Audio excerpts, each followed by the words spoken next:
Anywhere from 1 million to 2 million Kiwis, that is people from New Zealand, have Scottish ancestry. And of a country of around 5 million, that's pretty impressive. The story of Scots moving to New Zealand is pretty well known in New Zealand.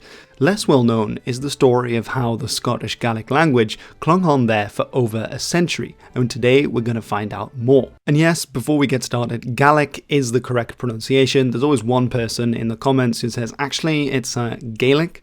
The thing is, when we're talking about Scottish Gaelic, as it's called, we pronounce it as Gaelic. When talking about Irish, that's normally the preferred term, but then it would be pronounced Gaelic. And third, there's the Manx language, which in Manx itself would be called something like Gaelic or Gaelic, as we can see here. But today we're only talking about Scottish Gaelic, so people from the Highlands and the islands of Scotland that moved to New Zealand.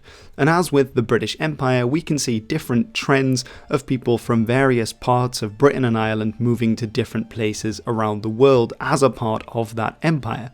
And the same is true for New Zealand, which attracted people from all over Britain and Ireland to settle there. The first Scots that would arrive there would come around 1840 to settle, and this was mainly in some of these early settlement areas, which are today the big cities of Auckland and Wellington. However, the majority of Scots would come between 1848 and 1860, 1848 being the year in which the gold rush in Otago, the southern region, began, which attracted many people from around the world, but also many Scots. Now, Otago is often seen as being this heartland of Scottishness within New Zealand, and this is in part because of the similarities between Scotland and the countryside in Otago, which has many of the same stunning mountains as backdrop, rolling hills and tussock-covered roughlands with clear rivers and lakes, which remind many people of the Highlands or certain areas of the lowlands as well. An important event was in 1848, the founding of the city of Dunedin in the south, in the Otago region again, which today is one of the major cities of New Zealand. Interestingly, Dunedin, the name itself, is actually the Scots Gaelic name of Edinburgh, which is the capital of Edinburgh, and this actually comes from an older form, a Brythonic form, where it was called something like Din Edain, and in Scottish Gaelic that became Dún Edain, as we can see with this form. It means the fort of the Edain, which were a people that lived there in probably the early Middle Ages, although we don't know a great deal about them. And that is the Scottish Gaelic word for Edinburgh. So Dunedin is really an anglicised version of the Scottish Gaelic name for the capital. It was founded by members of the Free Kirk of Scotland, which was a separatist group that had separated from the main Church of Scotland following a dispute, and which had taken a large part of the Scottish congregation along with them. They had founded the city, and several of the main figures in this movement from the mid-19th century are remembered in various place names and certainly on street names in this area. Just north of Dunedin you have the small suburb or town on the peninsula called Port Chalmers, which is named after Thomas Chalmers, which is one of the important members of this early split movement. And for this reason, this connection back to Scotland and particularly to Edinburgh, it's often called the Edinburgh of the South, or the Edinburgh of the South Pacific. That's Dunedin.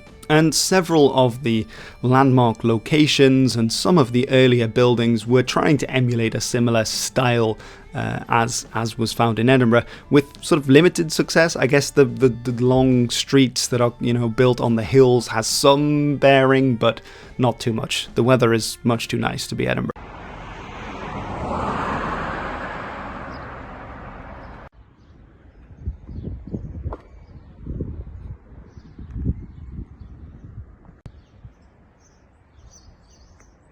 Another region with a lot of Scottish and indeed Highland influence is Southland, which is the neighbouring province to Otago, where many Scots moved as well. And if we look at the place names in this area of Southland and of Otago, we can see a lot of place names that are taken from Scottish place names like Clyde, Atholl, Mosburn, Balfa, Drummond, Lochiel, Invercargill, Fortrose, Balclutha, Mosgiel, Ettrick, Roxburgh, and so on. These are particularly interesting, but three stick out. One is Dunedin, which we've already covered. Another is another city in the south, the capital of Southland, called Invercargill. And the third is Balclutha.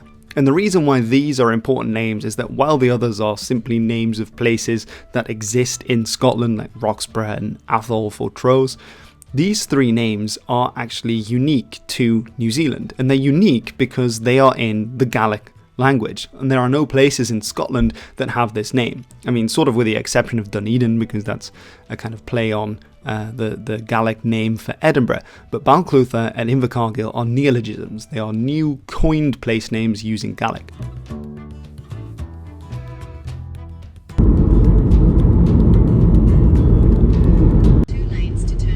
Look, it's wonderful. 3 Scottish place names, 2 of them explicitly Gaelic place names on the signages here.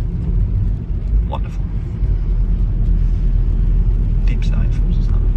So does that mean that Gaelic was a very important language in Southland, that people were actively coining new places using the Gaelic language? Well, it's a little bit complicated. The reason why is because the vast majority of Scots that migrated to New Zealand were not from Gaelic-speaking areas, at least not by the 19th century. As we will see when we look at the map of where Gaelic is being spoken, the vast majority of Gaelic speakers came from the islands and from the northern and western Highlands. However, the majority of Scots that migrated came from the lowlands and from the northeast, which are areas that during this time period no longer spoke Gaelic. As we can see, this is Gaelic, its extent at the end of the 19th century, and it had really been pushed into the more mountainous areas of the Highlands, and indeed the Hebrides and some of the other islands too.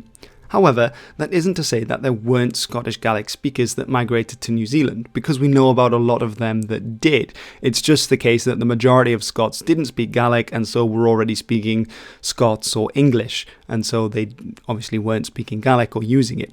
A series of events often connected to particularly Highland emigration away from Scotland are the Highland clearances, which were a series of evictions of the tenant farmers in the Highlands and Islands by landowners in favour of sheep. Basically, these small holding farmers would be kicked out, and then the land would be used for sheep rearing, given that the wool industry was booming at this time.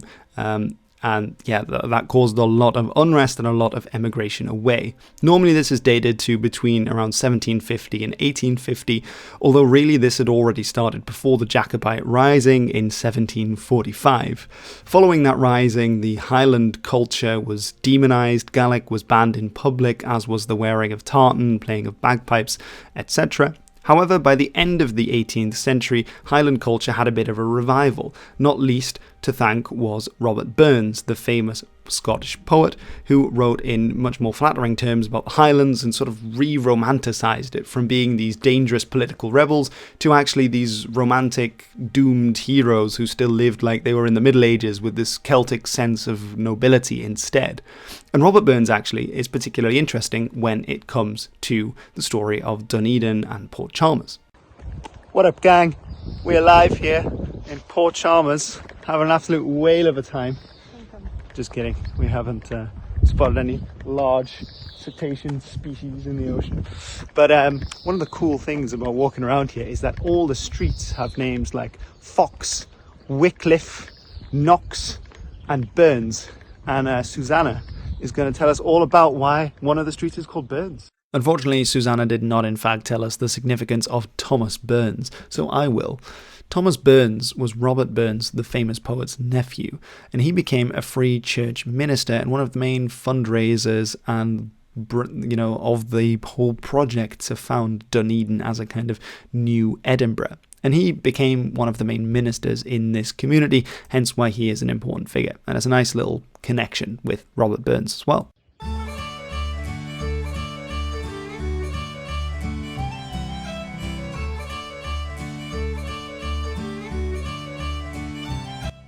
Pretty big tree. Half expecting to find some naked blue people running around. Wait,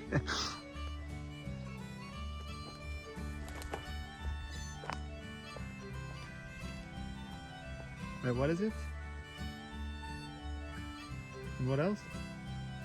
Bippity boppity private property. Presbyterianism much, Susanna? No response. And on the other side, another famous Scot. Hey Susanna, do you want to know a fun fact? In the early 20th century, nice foot, in the early 20th century, a lot of Scottish-born New Zealanders played rugby on the Scottish national team, and they were known as, you ready for it? The Kilted Kiwis.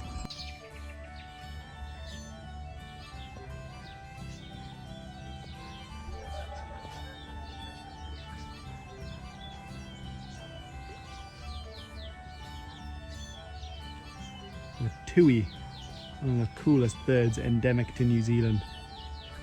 It's a very interesting call.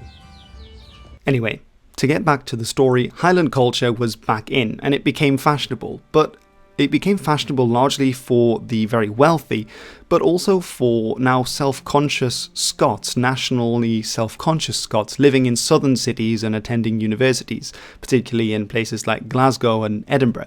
So a lot of the time it was the case that people who were very actively in favour of Gaelic, in researching and preserving the language, this idea of Scottishness, were these people that had gone to university, well-educated people in southern cities, rather than Gaelic speakers themselves, who often had a much more negative view of the language and believed that it was holding them back in terms of social advancement, with some notable exceptions, of course. So when it comes to New Zealand then, there are several areas that are worth pointing out, because these are areas in which Gaelic became a community language, so an actively used language, not just by individual families, but by entire communities. The main areas to point to here are Waipū and Turakina in the North Island of New Zealand, the Mackenzie Country in the middle of the South Island, and then the area around Dunedin and Southland in the very south. Let's start by looking at Waipū, as this appears to be the oldest settlement of Gaelic speakers that we can find. And that's thanks to Norman McLeod, who was a Presbyterian minister. He was known as the friend of the Gael because he preached in Gaelic to his congregation. And following another split within the Presbyterian Church, he left Scotland in 1817, going first to Nova Scotia, where there is still a community of Gaelic speakers today, before going to Australia in 1850, and then finally across to New Zealand. By 1860, it was guessed that there were around 1,000 people in the community founded by MacLeod, and that would indicate that there were around 1,000 Gaelic speakers in Waipū. And this would become an important area because other Gaelic-speaking areas of New Zealand would often rely on the Waipū community to supply their preachers who could speak Gaelic. This would become a key theme. Another interesting example is Mackenzie country, because this not only was an area where Gaelic was widely spoken, but also because it was named after a Gaelic speaker. The Mackenzie Basin, of course, Mackenzie is a clan name from the Highlands of Scotland. This area, it's very stunning to visit, is named after James Mackenzie. Although that's only his anglicised name, he initially was a Scottish Gaelic speaker. He had arrived in New Zealand in 1849, but he became famous in 1855. He was a shepherd, and he was watching over a flock of sheep just north of Timaru. However, he was accused of having stolen the sheep, something which seems not to have been the case. And after being threatened, he managed to escape and walked 100 miles to Littleton, where he was apprehended and put in prison. But this is where the story gets crazy, because he managed to escape, and not just once, but twice. And the description that was put out when he managed to escape is particularly interesting. It describes him and a little bit about him. It says, whereas the prisoner James Mackenzie, sentenced to a term of imprisonment at the last session of the Supreme Court for sheep stealing, did on the 10th instant succeed in effecting his escape and is still at large. The above reward, which is £50 by the way, will be paid to any person or persons who may succeed in apprehending him and handing him over to the proper authorities. It continues, at the time of effecting his escape, he had on a brown wide-awake hat, cloth waistcoat, check shirt marked with a broad arrow and numbered, corduroy trousers, a pair of worsted socks, no boots or shoes. He speaks English imperfectly, feigning generally that he only understands Gaelic, has a peculiar habit of putting his hands behind him and snapping his fingers. Now, this reference to the fact that he speaks very poor English and feigns that he only understands Gaelic is very interesting, because we know that a lot of people in this time period were still monolingual Gaelic speakers or had limited English abilities. And this now has led to a review of what possibly might have happened is that simply there may have been a case of miscommunication between James Mackenzie and those accusing him of stealing sheep. Of course, sheep rustling, cattle rustling is a very Highland tradition, so some people have seen it in that way. But a magistrate who investigated the case in 1856, which is a year after he was put in prison, decided that there were no good grounds for keeping him in prison, as it seemed that the accusation had been fabricated, and so he was released. In honour of him, and sort of by way of apology, I guess, Mackenzie Country was named after him. This is the countryside through which he managed to walk that 100 miles as he escaped, and there is now a memorial at Dalgety Pass, and this memorial may be the only one in the world that is written in the languages of English, Te Reo Māori, and Scots Gaelic as well. So that's kind of an interesting linguistic crossover there. What's cool is that James Mackenzie, following his pardon, emigrated back to Australia and then completely disappears from the history books. But in New Zealand, his fame just rose and rose and rose, and that's because he became this kind of outlaw, this romantic figure who had been wrongfully accused and then had managed to escape, and kind of he became this symbol against big government intervention and interference. And many of these sort of side legends that came with this are that he had a dog called Friday, and that this dog only listened to Gaelic commands, and that later when they had been separated, the dog was given to a different family and refused to work for them because it only would listen to commands in Gaelic. So that's quite interesting. Another early Scottish Gaelic speaker that we know of that came to New Zealand was a poet. Arriving in 1857, John Gillies describes his exile in poetry and mentions why he had decided to leave, as Scotland was once like a mother who was loyal, warm and compassionate, and she would not forsake her offspring, as long as there was warm blood under her ribs. But since England has placed a heel on her, she has become a hateful stepmother. Raising children as slaves, she has dispersed the hero's offspring. So this perhaps reflects the sentiment of many Scots, particularly Highlanders, in this period when the clearances were going on, when poverty was increasing, and there was this push against the Gaelic language for a long time. What's interesting about John Gillies is we know that he kept up a communication with Scotland even after he had emigrated to New Zealand. And this is the case when it comes to The Highlander, which was a newspaper based in Inverness but with global contacts. Of the 59 agents listed by the end of 1873, 4 were in Australia, 2 in Melbourne and 1 in each of Sydney and Ballarat, 1 in New Zealand, Invercargill, which we already mentioned is a Gaelic place name, 3 in Canada, Toronto, Guelph and Glace Bay, Cape Breton, and 1 in New York. The Highlander was unique at the time in being an English-language newspaper which carried a regular Gaelic column.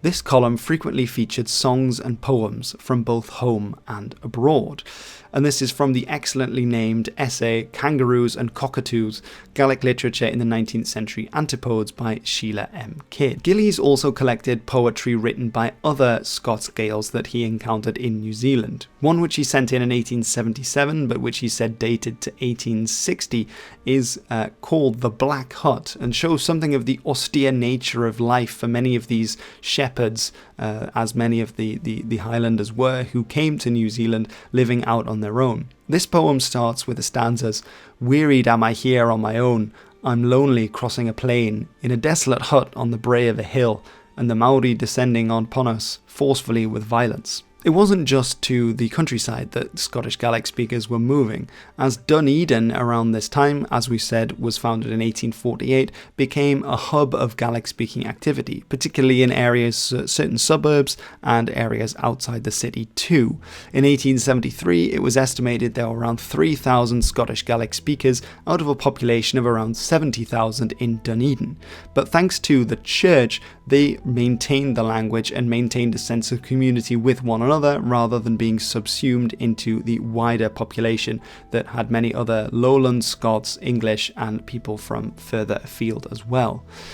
This church that was so important to Scottish Gaelic speakers was the Presbyterian Church, a quite austere form of Protestantism that was particularly popular in Scotland. What's interesting is that Presbyterianism hadn't really caught on in the Highlands until the middle of the 18th century. Indeed, before this time there were still many Catholic clans as well as Episcopalian clans that were Protestant but not particularly strict in their faith.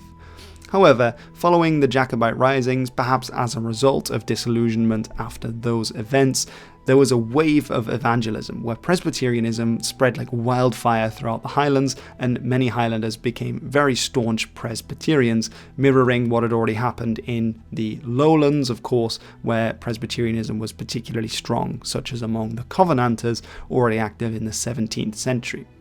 In 1767, parts of the Bible were first translated into Scottish Gaelic, and a full Bible was produced in Scottish Gaelic in 1801. Interestingly, way back earlier in the Protestant Reformation in 1567, parts of the liturgy had been translated into Gaelic, and it was important for this to happen that even though many of the Protestant evangelists that wanted to convert people in the Highlands weren't particularly favourable when looking at the Gaelic language, there were so many monolingual Gaelic speakers that in order to properly preach in the vernacular, which was a very important part of Protestantism, particularly Presbyterianism, they had to produce things in the Scottish Gaelic language. And this has an interesting follow-up in that actually it made a lot of people literate in Scottish Gaelic because of this wave of Presbyterian evangelism that swept through the Highlands. And so we get actually quite a few letters, poems and other things from Scots Gaels both within Scotland and indeed around the world. And we can see the result of this movement of Scots, particularly Presbyterian Scots, in that the biggest religious denomination in the southern half of the South Island is Presbyterianism, whereas in other areas where there are more English settlers, we get many more Anglican and more Catholic in particularly Irish areas. And actually, when I lived in Southland, it's the case that many of the villages, certainly that are slightly larger, would have at least 3 churches.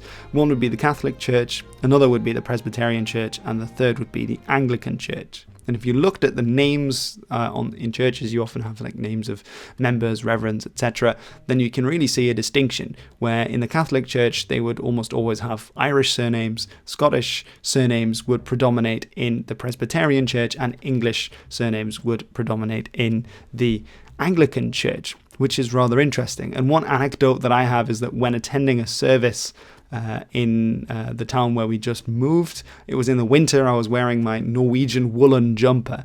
And when talking to someone after the service, he mentioned, "Oh, I'm surprised you're not in the Presbyterian church because of the jumper." So clearly there's this association with kind of woolen jumper wearing Scottish Presbyterians that still was there. So that's a little interesting tidbit for you there. But anyway, the Presbyterian Church was incredibly important for the Scottish Gaelic-speaking community, so much so that the congregation in Port Chalmers several times looked to and contacted the community in Waipū for ministers to come down and minister, not only to those around the Dunedin area, but also journeying across into Southland, where they preached in the area of Invercargill and several of the other towns in the countryside around there, like Mosgiel and Mossburn.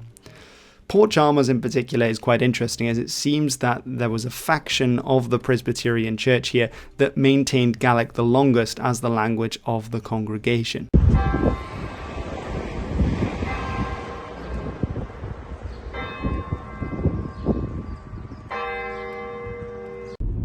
Wow, where are we right now? Port Chalmers. Port Chalmers? And who's Port Chalmers? Are you going to go in and do some explorations? I am absolutely going to go in and do some explorations. My book. You mean you're not coming in to look for traces of Scottish Gaelic Presbyterianism? It must be okay. You're okay? Yeah, Oh, right.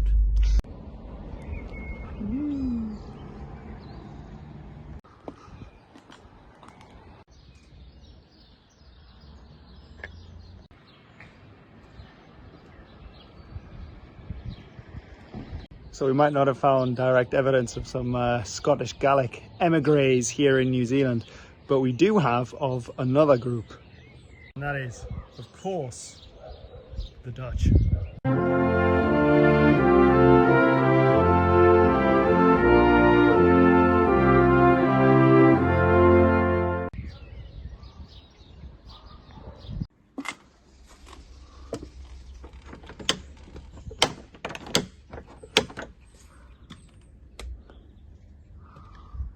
just the kitchen.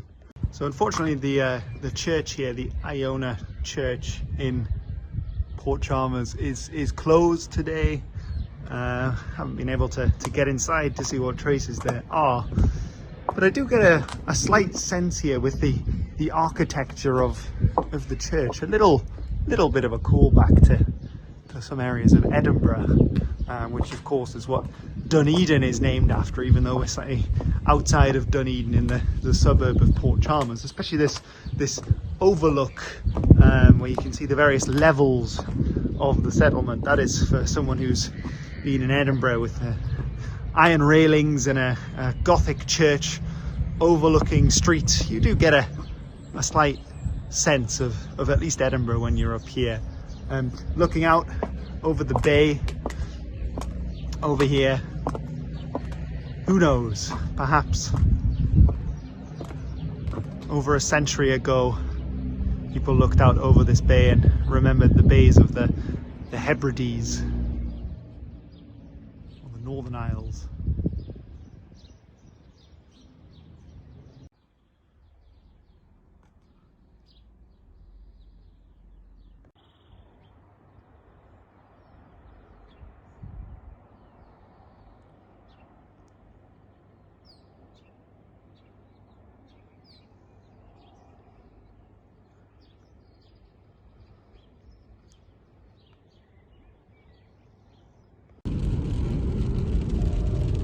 That's a proper Scottish weather as we leave Port Chalmers. Love it.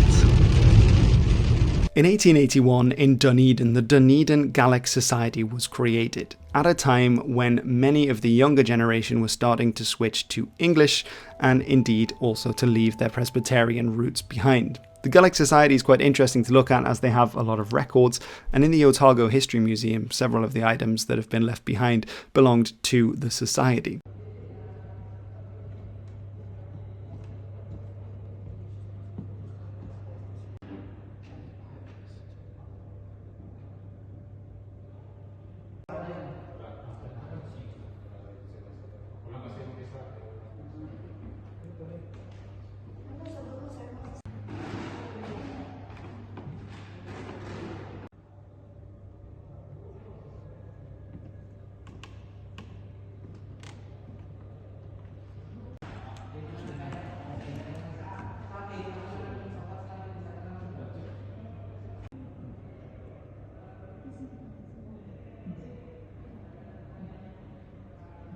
However, by the end of the 19th century, things were clearly changing, even within the society, reflecting the times. A certain John Mackenzie had been made the president, and in his inaugural speech we get an interesting indication of how things were moving. Mackenzie did not reveal that shortly after his arrival in 1860, he and his wife had transitioned to English to ease integration into their new homeland. They did not even teach Gaelic to their children. Perhaps for this reason, Mackenzie emphasised that they had amongst them at the meeting those who could not speak Gaelic, but who were as good Highlanders as any of them. The Gaelic Society now had a chief who felt somewhat uncomfortable using the language and had not taught it to his children, and who admitted that many members lacked understanding of it. And this is from, again, a very interesting study, The Language of Eden in God's Own Country, Gaelic Presbyterianism in Aotearoa, New Zealand, by Martin G. Holmes. Indeed, this sense that Gaelic was sort of on the way out had already been seen in a speech to the Dunedin Gaelic Society in 1883, delivered by the Highlander James MacGregor, who noted that his very own town of Callander back in Scotland was once a quiet Highland village where everybody spoke Gaelic, and we boys all wore the kilt. Now it is a noisy, fashionable, little lowland town where everyone spoke English. And the fact is that many of the Scottish Gaelic speakers in New Zealand were in active contact with their family and friends in Scotland, where the Gaelic language was retreating year by year. And so the Gaelic language, even in this new settler environment, still maintained a low status as a result of this. Of course, there were different pressures for settlers as well, given the fact that the vast majority of people around them would be speaking English, and that a new identity was being created, where By the late 19th century, there weren't just people coming from England, Ireland and Scotland into New Zealand. There were the Maori that were there before, of course, and then a mixed population. But there were also immigrants coming from other countries and other parts of the world, meaning that a British identity, rather than a specifically Scottish or a specifically Highland identity, was starting to take more precedent. Part of the issue was generational. The first generation, and possibly the second that had arrived in New Zealand, were Gaelic speakers from home. They were from Scotland, where they had grown up in a Gaelic speaking environment, and when they arrived in New Zealand, they met with others who also had the same background, meaning that the language continued. Many of them will have given it to their children, but especially by the third generation, the majority of people that they would be interacting with on a day-to-day basis would be Anglophones. They would also have noticed that everyone in the cities who were in well-paid jobs were all English speakers too, and so that gave English a much higher prestige and status than Gaelic. What had helped Gaelic was, of course, their close association with the church, and particularly because of all these splits in the Presbyterian church, the Gaelic-speaking branch of the congregation had given Gaelic something of a higher status. However, around the turn of the 20th century, many of these splits had been resolved, and they were starting to come together in larger congregations. Many of the younger generations, however, were far less strict in their Presbyterianism, and while many of the original Scottish Gaelic-speaking Highland Presbyterians had been very conservative, now there were debates about introducing, for instance, organs and more colourful hymns into the church, something that many of them had been very opposed to before. Many of the younger generation, however, didn't really associate with the faith as much, and so this meant that there was a drop in church attendance, and indeed that many of those attending services were attending the English service and not the Gaelic service. In 1938, for example, it invited Dugald MacFarlane, a Hebridean minister passing through Dunedin, to address a meeting. As late as 1981, the centennial was held in Knox Church, Dunedin, in honour of D.M. Stewart. By this point, however, even this self-consciously Gaelic organisation had lost almost all its Gaelic-speaking members. Gaelic Presbyterianism in southern Aotearoa, New Zealand, lost the ability to support itself long before this time. Disparate patterns of settlement and flagging interest in the language meant that Gaelic services were rare by the 1890s. After the 1910s, Waipū was the lone Gaelic congregation in the country. There are still anecdotes from the middle of the 20th century about Gaelic continuing in some capacity, such as that new emigrants arriving in Dunedin, coming off into the docks, were greeted by a Gaelic-speaking woman from the Isle of Skye, and many other such stories that one might question today. But really, by the 1980s, it was only the oldest of the old who still spoke Gaelic, and today I didn't hear any Gaelic when I was there, to put it bluntly. In Waipū, which is in the North Island, it seems to have gone on a little bit longer, owing to the case that this is a slightly more isolated community, and that they put a lot of stock in their Gaelic language services. In 1886, for instance, they stated that they needed someone who could speak Gaelic, as that was a very important language within the community. And actually, they put their money where their mouth was.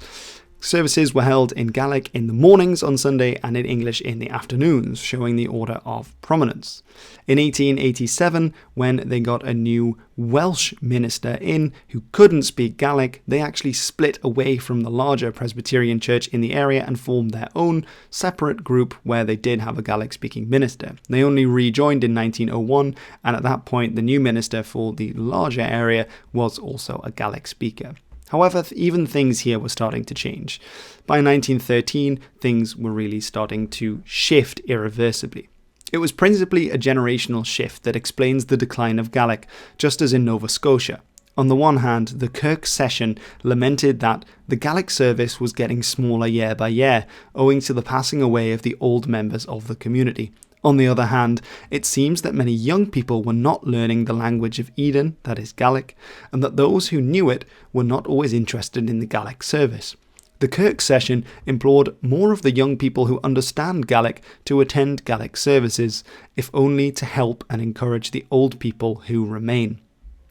So this is particularly interesting because it shows that the strong point of Gaelic in New Zealand had been that association with the Presbyterian Church, and that when the numbers that were going to church declined, and the number of speakers was also declining, given that many of the older born in Scotland generation were passing on, that also marked a shift in when the language was used and that it started to decline. A Scot who had visited both the Dunedin Gaelic-speaking community and that in Waipū wrote in 1929 that many of the older generation still spoke Gaelic, many of the younger generation no longer spoke Gaelic, and that there were even people in the younger generation that didn't understand it at all. This is kind of a classic shift when we see minority languages in decline, where the grandparents' generation actively speak the language, the children's generation don't speak the language but understand it, and then the grandchildren's generation don't understand the language either. They just know that grandma and grandpa have this strange way of talking to each other, don't know what it is, and that's when the language dies. However, it does seem to have clung on in part in Waipū much later. In 1952, a visitor mentioned that actually a lot of the old people speak it, and quite a lot of the younger people are also still speaking Gaelic. However, 40 years on, in 1991, when another survey was done, it was mentioned that it was pretty much entirely gone in Waipū by that time, so that is how quickly it shifted. So what of 2024? Are there still pockets in New Zealand with Scottish Gaelic speakers, and what can be seen of it? Honestly, there might be, but I highly doubt it. I think that as a heritage language, Scottish Gaelic died probably in the 1980s, 1990s. Maybe there were still some individuals, but as a communal language, it seems to have gone following the 1950s, as was recorded there. What is true is that in Southland and Otago there is a very strong sense of Scottishness, not necessarily of Gaelicness or Highland culture, but Highland culture seems to have become Scottish culture. Already in the 19th century, with this kind of romantic nationalism, Scots often associate more with that kind of Highland culture, even if they are from a lowland background, as most people are. I can say as well that in the town of Lochiel, they host a Ceilidh every year. I went along, it was a lot of fun, and quite a few of the participants, they show up in full attire, wearing the kilts of their family and their history. So that aspect of culture is still very much visible and alive. Many of the football teams from around here as well have tartan on their logos, and you see Scottish flags flying quite a lot. My next door neighbour in the small town where I lived was an avid bagpiper, so often you'd hear the dulcet tones of the pipes whistling through the Southland air of an evening, so that's interesting as well. And apart from that, you also find other signs of that Scottish heritage. For instance, in the supermarket here, you can buy haggis in a tin, and they import iron brew. Many of the place names we've already covered, as well as piping bands that are in various locations. The dialect of Southland also has some interesting Scots features. For instance, a word for small is wee, so like a wee kid as a small child, similarly to Scotland. And there is a feature that's called the Southland burr, this kind of R sound that isn't found in standard English or in the rest of New Zealand English. This is the plate that my grandfather Cameron brought out. My grandparents were both shipmates on the Henrietta. The parents of both of them were on the Henrietta, and my great-grandmother's father came out with them too. He was 90 years of age. However, in both of these cases, these features come from Scots or Scots English, not from Gaelic itself, because Gaelic never became a large community language of many areas outside of the places mentioned in this video. In terms of the surnames as well, it's very obvious that many people have Scottish ancestry, given some of the surnames, Scottish surnames, and also particularly Highland surnames as well, like the Mackenzies or the MacDonalds. The same is true in Otago, where you can also see a lot of different Scottish surnames in the population, and many people are very aware of their Scottish heritage. Obviously, many of the place names have been mentioned, as well as street names, are related to Scottish geographic features, and many of the mountains, lakes and rivers have been given the names of various places in the Highlands as well. In terms of the Dunedin Gaelic Society, that spluttered on until 2006, when it was dissolved finally, but you can still find out a lot of information about it and a little bit of information about Gaelic speakers around the Dunedin area in the Settler Museum, which is now called Waipū in Dunedin, which is worth a visit. And interestingly too, there is starting to be an uptick in people who are learning Gaelic as a result, most of the time, of ancestral connections and family. One of the people that I talked to as well also mentioned that they still have Gaelic Bibles that were brought over from Scotland that are family heirlooms, and so it's interesting that that history is still quite close and yeah, very personal for people for understandable reasons. So very interesting. But in any case, that is what I was able to find out while I'm here. I would love to hear in the comments below if people from New Zealand have stories about this, people from Scotland. I know that Fortress of Luch is making a video about a similar situation, Gaelic speakers in part of Canada, I believe, in Ontario, where there were towns that were Gaelic speaking into the 20th century as well. So that'll be one to look out for if you enjoyed this video too. But yeah, always love to hear from you. Patrons of the channel, big thank you for the support. And there are some big changes coming to the Patreon that we've got going with some new features and some things being worked out. So that's why the patrons haven't been appearing at the end of the recent videos. I'm completely overhauling it and making something new and exciting. So yeah, thank you very much for watching. I have been Hilbert, and this was the history. Tapalev. Before ye, me and my true love will never meet again. On the bonny banks of Loch Lomond. Join in anytime now. And you take the high road and I'll take the low. You're giving me anxiety. Susanna's got anxiety before